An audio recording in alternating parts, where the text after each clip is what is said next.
Звук колес поезда погружает весь зал в события 80-летней давности. В 4-й Сурхахинской школе вспоминают депортацию ингушского народа. В театрализованном представлении, монологах и стихах вновь оживает память о несчастьях, выпавших на долю ссыльных. Для ингушей депортация стала актом горькой несправедливости. 23 февраля 1944 года ингушский народ выслали в холодные степи Средней Азии. Вас выселяют в Сибирь! Давайте собирайтесь! Даю вам 20 минут! Дорога в Казахстан заняла около 17 дней. Спустя долгое время, доехав до станции, кто-то на санях, а кто-то своим ходом добирался до села Таволжан. От голода, холода и болезней в ходе выселения и первые годы после него погибли более 100 тысяч человек. Февральской стужей умирали маленькие дети, боль которую не в силах залечить даже время.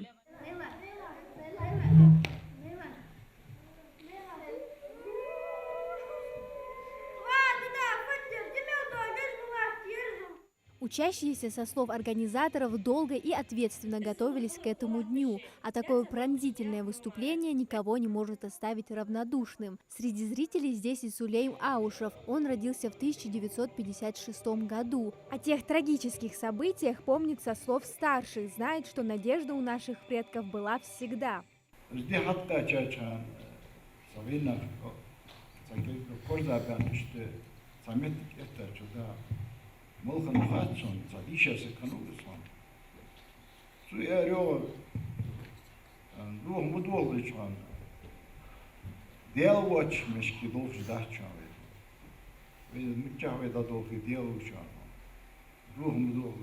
Это были тяжелые годы для всего ингушского народа. Без прошлого нет и настоящего. Готовясь к мероприятию и разучивая сценарий, школьники узнали о тех трагических событиях поподробнее. История переходит от поколения в поколение, и я считаю, что каждый должен знать свою историю.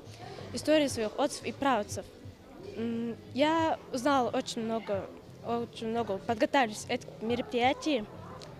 Я узнала о том, что наши люди, чеченцы, ингуши, испытали много боли в то время. Им было сложно, и я поняла, что то, что мы считаем сейчас проблемами, это вовсе не проблема.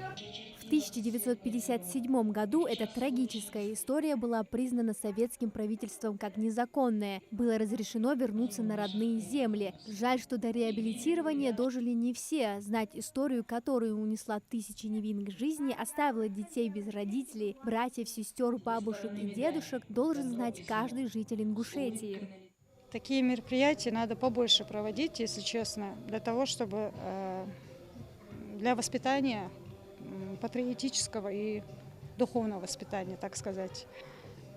Дети больше внимания уделяют таким мероприятиям, если они сами участвуют в них. Для них это уже становится интересно.